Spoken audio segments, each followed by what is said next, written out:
하와이 군도 북서쪽에 카우아이 섬이라는 그런 작은 섬이 있었는데, 예전에 이 섬이 지옥의 섬이다 이렇게 불렸다고 합니다.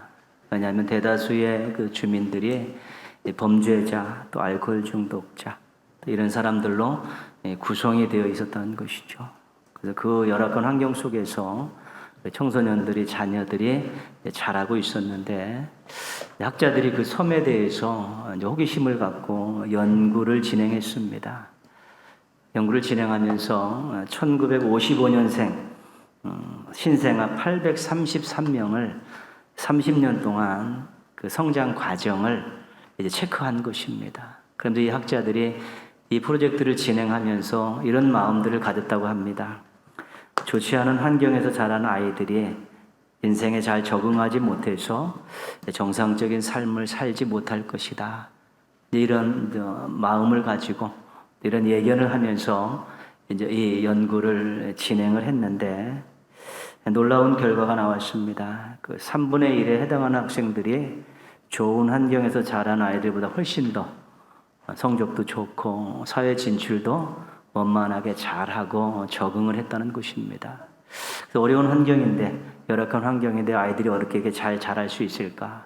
그래서 그 200여 명의 그 공통점들을 한번 쭉 찾아봤는데, 한 가지 공통점이 발견됐다고 합니다. 그 공통점은 뭐냐면, 이 아이들에게 자기 편이 되어주어 응원해주는 어른이 한 명 이상 있었다는 것입니다. 환경이 어렵고 힘드니까 애들이 또 불평하고 낙심할 수도 있고 힘들어할 수도 있는데, 부모가 됐던 할아버지 할머니가 됐던 선생님이 됐던 집안의 어른이 됐던 동네 어른이 됐던 어른이 한 명 이상 이 아이들을 격려하고 응원하고, 그렇게 이 아이들의 편이 되어서 그렇게 잘 옆에서 도와주었을 때 이 아이들이 환경을 넘어서는 아주 좋은 성장을 이룰 수 있었다는 그런 연구 결과가 나왔습니다. 누군가 편이 되어서 자신을 응원하고 자신을 격려하게 될 때 그것이 인생을 바꿀 만한 힘이 될 수 있다는 것입니다. 여러분들에게 자기를 믿어주고 자기 편이 되어주는 사람들이 있습니까? 혹시 누군가를 믿어주고 누군가의 편이 되어주는 그런 한 사람으로 살고 계십니까? 성경에 보면 세상에 있는 모든 사람들이 다 우리를 외면해도 하나님은 우리 편이라고 말씀하고 있습니다. 하나님이 우리 편이 아니었으면 어쨌을 뻔했느냐, 이런 고백을 하는 시편의 시인도 있습니다. 하나님이 자신의 편이라는 이 감격을 가지고, 확신을 가지고 다른 사람의 편이 되어주는 우리 멋진 신앙인들 되시기를 주님의 이름으로 축복합니다. 우리가 역사적으로 복음이 들어가는 곳에는 시끄러움이 있습니다. 복음이 들어가서 이렇게 정착되고 사람들을 행복하게 하는 그런 결과들이 많이 나타나기도 하지만, 실은 복음이 들어가는 데는 시끄럽습니다. 왜냐하면 그 복음을 받는 지역에 그 문화에서 섬기는 신들을 전부 우상이라고 이야기하기 때문에 그렇습니다. 우리는 유일신을 믿고 있기 때문에, 참신은 하나님밖에 없다고 믿고 있기 때문에, 다른 민족이나 다른 종교나 다른 사람들이 믿고 있는 그런 신들은 전부 우상이라고 이야기하지 않습니까? 그러니까 복음이 들어가면 시끄러운 것입니다. 우리가 믿는 신, 우리가 평생 믿어왔고 조상적부터 믿어왔던 신을 우상이라고 타파해야 된다라고 복음의 성격이 그렇게 이야기를 하고 있기 때문에 부딪힘이 있는 것입니다. 초대교회 때 이 기독교가 로마에게 엄청나게 많은 핍박을 받았습니다. 10대 박해라 할 만큼 엄청나게 많은 사람이 고통을 당하고 죽임을 당했습니다. 그 이유 중에 하나는 로마는 황제를 신으로 섬깁니다. 황제를 숭배해야 되는 것이죠. 그렇지만 복음을 받은 이 복음 신앙 기독교는 거절했습니다. 인간에게, 우상에게 경배할 수 없습니다. 핍박을 받고 나라 전체가 시끄러웠지요. 우리나라에 복음이 들어왔을 때도 마찬가지입니다. 복음이 들어와서 제사를 우상 숭배라고 가르쳤습니다. 당연히 시끄러운 것이죠. 복음이 들어간 가정도 시끄럽고 사회도 시끄럽고 그렇습니다. 복음이 원래 그런 것들을 지향하고 진리로 담고 있기 때문에 복음이 가면 시끄러울 수밖에 없는 것입니다. 복음이 갔을 때 들어가는 것이 시끄러운 이유는 복음이 차별을 하고 있는 그 사람들의 기득권을 흔들었기 때문에 그렇습니다. 가부장적인 사회에 가면 그 남자들이 여자들을 무시하고 차별하는 경향이 있습니다. 복음이 들어가서 잘못됐다. 남자나 여자나 다 하나님의 형상으로 만들어졌고 그리스도 안에서 하나라고 가르치니까 기득권을 누리고 있던 남성들이 복음에 대해서 이제 거절하고 또 거부하는 현상들이 나타나는 것이지요. 종이나 노예를 거느리고 있는 사회에서 그 주인들은 이 종이나 노예를 부려서 노동력을 가지고 자기의 재산을 증식하고 심지어는 이들을 팔아서 자기의 재산들을 늘리는 사람들입니다. 그래서 종이나 주인이나 다 주님 안에서 한 가족이다라고 이야기하는 게 복음이니까 그 기득권을 누리고 있던 이 주인들이 복음에 대해서 좋지 않은 감정을 가지고 있고 적대자로 바뀌는 것입니다. 다른 인종들보다 우월감을 가졌던, 그래서 다른 열등한 인종들을 차별했던 그런 우월한 인종들이라고 생각하는 사람들도 복음에 대해서 거절합니다. 우리가 너희보다 훨씬 더 우월한 그런 인종인데 열등감이 있는 열등한 그런 인종들을 함부로 취급하는 건 아니겠습니까?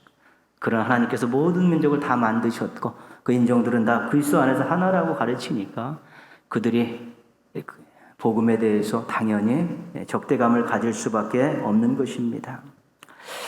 기독교 역사에서 인종차별과 관련해서 특이한 일이 있습니다. 부끄러운 일이기도 한데요.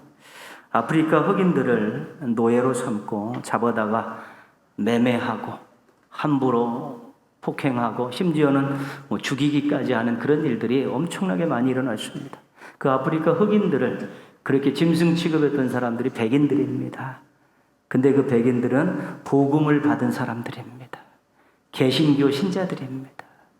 개신교 신자들이, 백인들이 그 아프리카 가서 흑인들을 그렇게 개처럼 부려먹고 함부로 취급하고 그런 일을 저지른 것입니다. 게르만 민족인 독일 사람들이 유대인들을 학살을 했습니다. 엄청 상상을 초월하는 방법을 동원해서 학살을 했습니다. 근데 이 사람들이 복음을 받은 사람들입니다. 루터로 유교 신자들입니다. 그러니까 복음을 받았는데 자신들의 기득권을 지키려고 다른 인종들을 함부로 취급하고 짐승 취급하고 사람 취급도 하지 않는 일들을 저지른 것입니다. 말씀을 제대로 알지도 못했고 인간적으로 적용했기 때문에 생긴 아주 부끄러운 과거입니다. 부끄러운 역사입니다. 복음의 본질을 제대로 이해하지 못해서 발생한 한심한 일인 것입니다. 우리가 늘 기억할 것은 자신의 이익에 붙들리면 못할 일이 없습니다. 사람들이. 자신의 이익에 꽂히면 자신의 감정 정도는 쉽게 이겨낼 수 있습니다. 자신의 이익에 붙들리면 자신의 인격도 쉽게 버릴 수 있습니다. 더 심각한 것은 자신의 이익에 꽂히면 자신의 신앙도 던져버릴 수 있다는 것입니다. 그래서 우리가 늘 기억할 것은 내가 나의 이익에 충실하게 살게 되면 자신의 감정과 인격과 심한 경우에는 신앙까지도 버릴 수 있다는 그런 위험성을 항상 가지고 있는 것입니다. 얼마나 많은 사람들이 자신의 이익을 챙기려고 다른 사람들을 이용하고 함부로 하고 뒤에 생명까지 빼앗는 그런 일들을 저지릅니까? 하나님 말씀은 절대 그렇지 않습니다. 자신의 이득을 위해 다른 사람을 희생하는 것이 복음을 받은 사람들이 아니고 자신을 희생해서 다른 사람의 이익을 챙겨주는 사람이 복음을 받은 사람이라고 강조하고 또 강조하고 있는데 복음을 받아놓고 하나님을 섬긴다 하면서 믿음을 가지고 산다고 하며 구원받다고 얘기하면서 하나님의 나라에 갈 수 있다고 생각하면서 함부로 자신의 이익 때문에 반신앙적인 그런 행태들을 벌이는 일들을 얼마든지 우리 역사에서 찾을 수 있고 우리들의 삶의 주변에서도 볼 수 있고 남들은 모르지만 자신의 인생 가운데서도 그런 생각과 행동들을 할 때가 있었을 수도 있다는 것입니다. 조심해야 될 것입니다. 자신의 이익이라는 것은 괴물과 같은 것이기 때문에 조심해야 되고, 매일 여러분들의 경건 시간에 기도할 때마다 제 욕심에 따라 살지 않게 해달라고, 이런 유혹에 넘어가지 않게 해달라고, 이런 시험에 무릎 꿇지 않게 해달라고 기도하면서 단도리들을 미리 해놔야지만이 우리가 막상 맞부닥쳤을 때 견뎌낼 수 있고 버텨낼 수 있게 되는 것입니다. 성경에서 중요하게 다루는 주제가 있는데, 특히 신약성경 서신서에서 중요하게 다루는 것은 뭐냐면 유대인들과 이방인의 문제입니다. 유대인들은 이방인들을 하찮게 여겼습니다. 심한 경우에는 개처럼 여겼습니다. 유대인들의 인종구별법은 두 가지입니다. 유대인이냐 이방인이냐, 이것밖에 없습니다. 유대인들은 전부 선택받은 하나님의 백성들이고 나머지들은 그렇지 않다는 것입니다. 그래서 함부로 대하고 함부로 처리하고 그랬죠. 그 유대인들은 복음을 받아들이지 않았습니다. 왜냐하면 예수님을 메시아라고 인정하지 않았기 때문에 그들은 복음을 받지 않았습니다. 복음을 받지 않았기 때문에 그들이 복음에 대해서 또 함부로, 또 사람들에 대해서 함부로 하는 것 어느 정도 이해할 수 있습니다. 그러나 아까 말씀드렸듯이 복음을 받은 사람들이 그렇게 함부로 사람들을 취급하고 행동하는 것들은 정말 이해하기 힘든 일이고 우리가 고민을 해봐야 되는 것입니다. 복음이 유대교의 토양에서 생겨났습니다. 그 제자들 전부 유대인이고 유대교를 가지고 있었던 그런 사람들이고, 사도 바울은 유대교의 랍비였습니다. 바리새인이었고 율법을 정통하고 가르치는 선생이었던 사람. 그 사람이 복음을 체계화했고 세계 복음의 기틀을 놓았던 것입니다. 그래서 유대교와는 좀 다른 그 신앙을, 기독교 신앙은 가지고 있었던 것이죠. 그러니까 유대교에 있다가 기독교로 개종한 사람들이 늘 생각하는 것이 그런 것 아니겠습니까? 우리가 유대교라는 틀에서 늘 있었는데 이제는 밖으로 나온 것 같으니까 이제는 참으로 어떻게 규정을 해야 되는가? 유대교에 있을 때는 선민이라고 그렇게 인정받고 칭찬받고 자긍심을 가지고 살았는데, 이제 거기서 튀어나와서 새로운 신앙을 갖게 됐을 때 도대체 우리는 뭐고 유대인들과는 어떻게 성격을 규정돼야 되느냐, 그런 고민들을 가지고 있었던 것입니다. 그래서 에베소서 2장 4절에 보면 그는 우리의 화평이신지라 둘로 하나를 만드사 원수된 것 곧 중간에 막힌 담을 자기 육체로 하시고, 예수님의 십자가 죽으심으로 말미암아 유대인들과 이방인들이 이제는 하나가 됐다는 것입니다. 예수님이 화평의 다리를 놓아주셔서 이제 두 인종들이 이제 하나가 됐다는 것입니다. 십자가로 화목을 이루고 그 가운데 있는 인종이라는 벽을 헐어버리게 됐다라고 그렇게 말씀하고 있는 것입니다. 이 복음의 중요한 핵심입니다. 갈라디아서 3장 28절입니다. 너희는 유대인이나 헬라인이나 종이나 자유인이나 남자나 여자나 다 그리스도 예수 안에서 하나이니라. 유대인이나 헬라인, 인종의 벽이 허물어졌고요. 종이나 자유인, 사회적인 신분의 벽이 허물어졌고요. 남자나 여자나 성의 벽이 허물어졌다는 것입니다. 복음이 들어오기 전에는 이런 것들이 중간에 막힌 담이 되어서 서로 차별하고 구별되고 그렇게 살았는데, 예수 그리스도 때문에 그 모든 벽들이 허물어져서 이제는 인종에 상관없이, 사회적 신분에 상관없이, 성에 상관없이 모두가 다 하나가 되었다라고 선언하고 있습니다. 이것이 복음의 외침입니다. 인간적인 조건에서 사람들 구별하고 차별하지 마라. 모두가 우리가 예수 그리스도 안에서 하나가 되었다라는 것을 선포하는 것이 복음의 아주 중요한 내용입니다. 복음의 주인공은 예수님이십니다. 이 복음의 내용은 십자가와 부활입니다. 그래서 복음의 결과가 개인적으로는 구원입니다. 십자가에 달려 돌아가신 예수 그리스도를 나의 구주로 믿으면서 구원을 받은 것입니다. 복음의 열매는 뭐냐면 하나됨과 화평과 화목입니다. 개인적으로는 복음을 통해서 구원을 받았고, 우리가 공동체적으로는 여러 관계 속에, 사람들과의 관계 속에서는 서로 복음 때문에 서로 하나가 되고 화평하고 화목을 이루게 되었다는 것입니다. 개인주의 신앙은 뭐냐면 내가 복음 때문에 구원받았습니다. 예수 믿고 구원받았습니다. 땡! 그 개인주의 신앙입니다. 내가 예수 그리스도 때문에 구원받았는데 또 다시 예수 그리스도에 구원받은 다른 사람과 서로 화목하고 화평하고 하나 된 모습으로 그렇게 지내야겠습니다. 거기까지 나아갈 때 이것이 온전한 복음이 되고 건강한 신앙이 될 수 있는 것입니다. 자신이 구원받았으면 다른 구원받은 사람들과 공동체 안에서 하나 되어서 아름답게 지내려는 모습들을 갖추어야지만이 제대로 된 신앙이라고 이야기하는 것입니다. 복음을 제대로 이해해야 합니다. 예수 믿고 구원받았다는 그 한 가지 사실만이 복음의 전부가 아니라는 것입니다. 내가 구원받은 다른 사람과 화평을 이루고 화목하고 사랑에 넘치는 공동체를 만들어가는 데까지 같이 생각할 때만이 그것이 복음을 제대로 이해한 것이고 그 복음이 정말 영향력 있는 복음이 되어질 수 있는 것입니다. 구원의 기쁜 소식인 복음을 잘 받아들여서 구원받은 행복한 성도들로 살고 계신 줄 믿습니다. 더불어서 복음을 잘 적용해서 인간적인 조건들을 넘어서 사람들과 서로 사랑하며 또 아름답고 행복한 공동체를 만드는 데도 힘쓰며 살아가시기를 부탁드리겠습니다. 이 복음의 진리를 먼저 언급한 후에 오늘 말씀은 그럼 성도들의 정체성에 대해서 이야기해 주고 있습니다. 말씀으로 성경으로 보겠습니다. 19절 말씀 보시면요.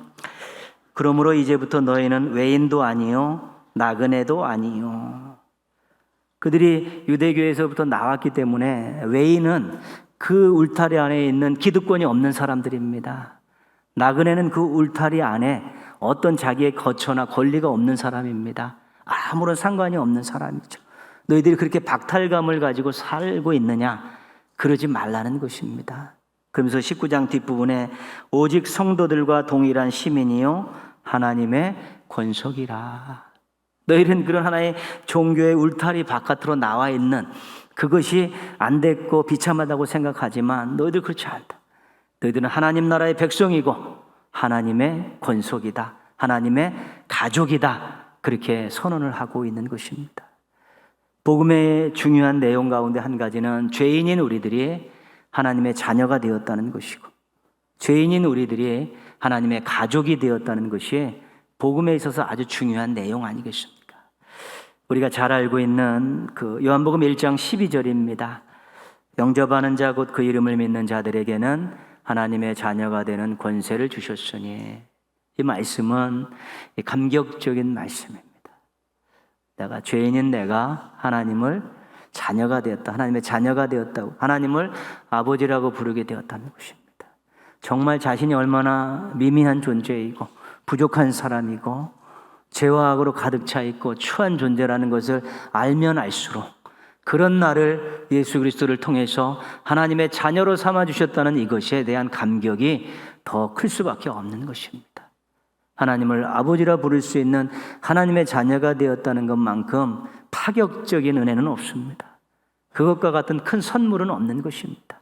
이런 어마어마한 대우를 받고 어마어마한 선물을 받은 사람들이 바로 복음을 받아들이고 예수 그리스도를 믿는 우리들 자신이라는 이 생각을 한시도 잊어서는 안 되는 것입니다. 주님이 가르치신 기도의 첫 문장이 그렇습니다. 하늘에 계신 우리 아버지여. 그 기도는 자녀가 아버지께 드리는 것입니다. 친근감을 가지고 그 사랑과 능력을 의지하면서 자신의 마음속에 있는 모든 것들 하나님 앞에 토해 놓는 것이 기도입니다. 누가 우리의 마음속에 있는 것들을 다 관심을 갖고 귀 기울이겠습니까? 누가 우리의 마음속에 있는 그 모든 소원들을 귀 기울여 듣고 또 그것을 들어주기 위해서 졸지도 주무시지도 않고 일하시겠습니까?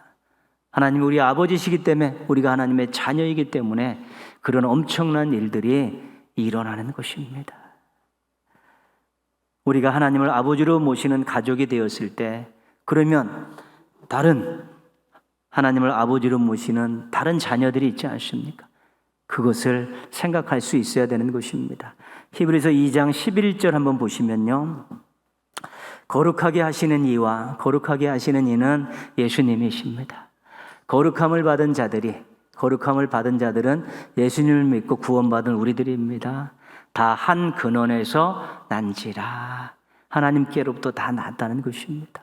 그러므로 형제라 부르시기를 부끄러워하지 아니하시고, 예수님께서 우리를 형제라 부르시기를 부끄러워하지 않으셨다는 것입니다. 우리를 형제로, 가족으로 인정해 주셨다는 것입니다. 하나님을 우리가 아버지라고 부르는데 예수님께서는 우리를 형제로 인정해 주시고 계신 것이지. 물론 성격은 좀 다릅니다. 우리는 양자 개념의 자녀들이지만 그럼에도 불구하고 예수님께서 우리를 형제라 부르기를 부끄러워하지 않으셨다는 것입니다. 하나님의 자녀가 된다는 것은 이거는 변치 않는 사실이고 특권입니다. 왜냐하면 하나님을 아버지로 부르며 모실 수 있기 때문에 그렇습니다. 하나님께서 인정하신 것입니다. 넌 내 자녀다 인정해 주신 거고, 예수님께서 너는 내 형제다라고 인정해 주셨기 때문에 이것은 세상의 그 어떤 것으로 무효화시킬 수 없는 것입니다. 이것은 복음을 받은 사람들에게 평생 지워지지 않고 잊혀지지 않는 감격스러운 선물로 가슴에 안겨준 것이기 때문에 하나님이 자녀로 인정해 주시고 예수님이 형제로 받아주셨다는 이 귀한 사실 때문에 우리가 하나님의 자녀가 되었다는 것이 감격이고, 이 감격을 가지고 우리가 이 땅에서 정말 하나님의 뜻을 잘 받들어 살아가는 것입니다. 아쉬울 것 없고 부러울 것 없고 두려울 것 없는 사람들은 행복한 사람인데, 하나님의 자녀인 우리들은 아쉬울 것이 없고 부러울 것이 없고 두려울 것이 없습니다. 하나님이 우리의 아버지가 되시기 때문에 그렇습니다. 예수님께서 우리를 형제로 인정해 주셨기 때문에 그렇습니다. 우리가 예수님의 이름으로 하나님 아버지께 언제든지 기도하면 우리의 기도를 들어주시고 우리와 함께 해주시며 우리를 인도해 주시기 때문에 내가 하나님의 자녀로서 아쉬울 것 없고 부러울 것 없고 두려울 것 없는 행복한 사람이라는 이런 확신과 자긍심과 감격을 가지고 살아가는 것, 그래서 자녀로서 누려야 될 것들을 누리며 살아가는 것이 하나님을 또한 기쁘시게 해드리는 우리 자녀의 본 모습이기도 한 것입니다. 하나님을 아버지라 부를 때마다 감격하고 행복해하는 그런 자녀들 되시기를 바랍니다. 출애굽 때 성막이 만들어졌습니다. 그리고 솔로몬 때 성전이 지어졌습니다. 그리고 초대교회 때 성령 강림하면서 교회가 생겨나고 그 후로부터 교회가 유형적인 건물들을 갖추게 되었습니다. 모두가 눈으로 확인 가능한 공간을 갖추게 된 것이지요. 그런데 실질적으로 진정한 하나님의 가족들의 모임은 건물이 아니고 공동체입니다. 오늘 22절 말씀 보시면요, 너희도 성령 안에서 하나님이 거하실 초소가 되기 위하여 그리스도 예수 안에서 함께 지어져 가느니라. 그렇죠? 하나님의 자녀들이 모여서 하나님의 집에서 하나님의 가족들이 모인 신앙 공동체가 바로 교회입니다. 근데 이렇게 함께 모여서 중요한 것은 서로에게 책임이 있다는 것입니다. 서로 사랑해야 될 책임이 있고 함께 성장해야 될 책임이 있는 것입니다. 우리가 이렇게 하나님의 자녀로 다 모였습니다. 그러면 서로 사랑해야죠. 아버지 앞에서 자녀된 모습으로 사랑해야 되고 또 함께 도와가면서 함께 성장을 이루는 것입니다. 그것들이 우리에게 주어진 책임입니다. 신앙 공동체인 교회는 하나님의 집에 모인 하나님의 가족들입니다. 우리 공동체입니다.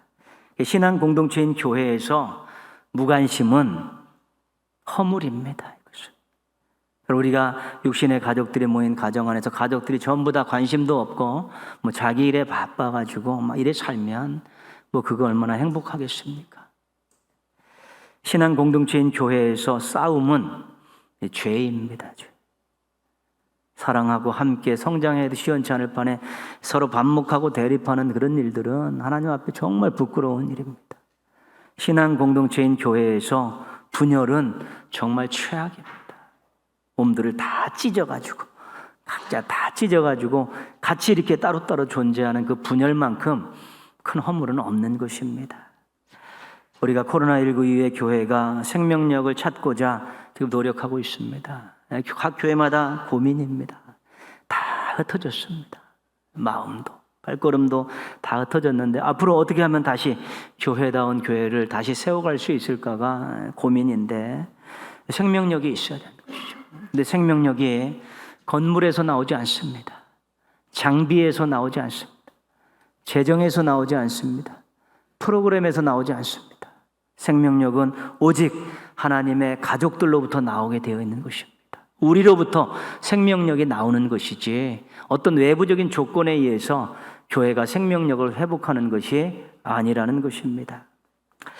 이제부터 우리가 하나님의 집인 교회에서 하나님의 가족으로서 서로 조금씩 노력해야 됩니다. 한 번에 그렇게 확 회복할 수는 없지만 조금씩 찾아가야 되는데 가족애를 느끼는 그런 교회를 만들어 가야 합니다. 우리가 믿음 안에서 한 가족이다, 한 아버지를 섬기는 가족이다라는 그런 가족애를 좀 느꼈으면 좋겠습니다. 그래야 교회가 생명력을 찾을 수 있고요. 서로에게 편이 되어주는 그런 성도들이 많아져야 됩니다. 응원해주고 대변해주고 또 격려해주는, 편이 되어주는 그런 서로의 관계가 지속될 때 생명력이 회복될 수 있는 것입니다. 여러 가지 많은 일들이 있겠지만 우리가 기본적인 것부터 시작했으면 좋겠습니다.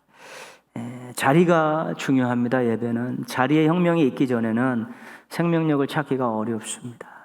원래 모든 것들 그렇지만 오면 앞자리부터 앉으셔야 되는 것이죠. 그래야 자기가 방해받지 않는 예배를 드릴 수가 있습니다. 누가 자꾸 왔다 갔다 그러는 건 힘들지요.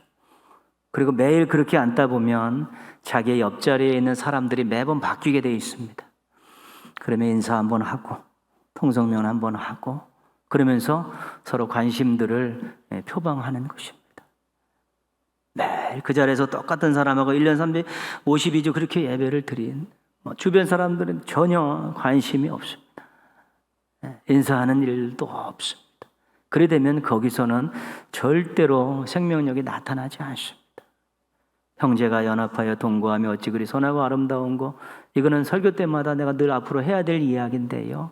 그런 모습이 있을 때 거기 하나님이 임재하시고 성령님께서 역사하시면서 생명력 넘친 모습들이 거기서 솟아나게 되어 있는 것입니다. 조금 관심을 갖고 인사도 하고 서로 통성명도 하고 그런 일들이 너무 없습니다. 극장에 온 거 같아요. 극장에 와서 영화 한 편씩 보고 나갈 때는 다 뿔뿔이 아무도 모르는 사람하고 흩어져서 나가는 그런 모습은 교회 모습 아닙니다. 여러분, 한 주간 만에 만났는데 궁금하지 않습니까? 반갑지 않습니까? 못 보던 분이 와서 앉아 계신데 궁금하지 않습니까? 뭔가 조금 나누고 싶지 않습니까? 솔직하게 그런 마음 없으면 회개해야 합니다. 정말 회개해야 됩니다. 그도 한 주간 만에 만나서 반갑다고 이야기하고 새로운 얼굴이 있으면 또 어디 사시냐고 언제 오냐 묻기도 하고 그러면서 또 식사도 같이 하고 교회에서 또 차도 마실 수 마시면 늘 그렇게 사람들에 대해서 관심을 갖고 인사를 하고 그런 모습들이 가질 때 거기서부터 이제 사랑이 시작되며 생명력이 거기서부터 자라나게 되는 것입니다. 코로나19로 벌써 2년이 넘었는데 좀 안부도 좀 물으십시다. 문자로 전화로 카톡으로 잘 지내고 계신가 좀 한번 좀 묻고요. 또 만나면 또 잡고 묻고 자녀에 대해서도 묻고 가정 형편에도 알고 있는 어려움들도 묻으면서 잘 됐냐고 자꾸 이렇게 물어야 되는 것이죠. 안부를 묻는 것은 그 받는 사람 입장에서는 내 편이 있다라는 든든함이 생기는 것입니다. 나에게 관심을 갖는 사람이 있구나. 또 나에게 모든 것을 궁금해하는 사람이 있겠구나. 저 사람한테 이야기하면 저 사람은 기도해 주겠구나. 이런 마음들이 들기 때문에 안부를 물으면서 서로 기도 제목들을 나누는 것이 필요하고요. 돈 안 드는 것인데 말들을 좀 맛있게 좀 했으면 좋겠습니다. 칭찬하고 인정하고 축복하고 격려하고 그 좋은 말들 많은 것들 담아두지 마시고 늘 서로 이렇게 맛있게 말들을 해가면 마음들이 열리고 마음들의 가교가 생기면서 서로 하나 되어지는 놀라운 역사들이 일어나면서 가족애를 느끼는 교회가 될 때 거기서 폭발이 있는 것입니다. 누군가 나에게 이 교회는 나의 편이 되어주는 사람이 있다라는 그런 확신이 들 때 소속감도 생겨나고 또 함께 어우러져서 주님 기뻐하신 일을 감당할 수 있게 되는 것입니다. 우리 가족들이 서로 하나 되고 뜨겁지 않으면, 가족애를 느끼지 못하고 서로 편이 되어지지 못하면 교회가 아무리 건물이 크고 아무리 재정이 많아도 하나님 기뻐하시는 일을 할 수가 없습니다. 왜냐하면 하나님의 일은 돈으로 하는 것이 아닙니다. 하나님의 일은 프로그램으로 하는 것이 아니라 하나님의 일은 하나님의 자녀들이, 하나님의 식구들이 사랑으로 하나 되어서 하는 일이 하나님의 일이기 때문에 작은 것 하나라도 우리가 제대로 하려면 먼저 생명력을 회복하면서 가족애를 느끼고 서로 편이 되어지는 그런 모습들을 회복할 수 있어야 되는 것입니다. 우리 하나님의 자녀가 되었고 식구가 되었다는 그런 감사와 감격을 가지고 우리 하나님의 다른 형제 자매와 우리 식구들과 함께 좋은 화목한 그런 공동체를 만들어서 우리 가족애를 느끼는 교회, 또 서로에게 편이 되어지는 성도, 이렇게 한 단계 더 성장하고 놀랍게 또 새롭게 자리매김하셔서 앞으로 하나님을 기쁘시게 해드리고 또 신앙 안에서 큰 행복을 맛보는 우리 성도들 되시기를 주님의 이름으로 축원합니다. 기도하겠습니다.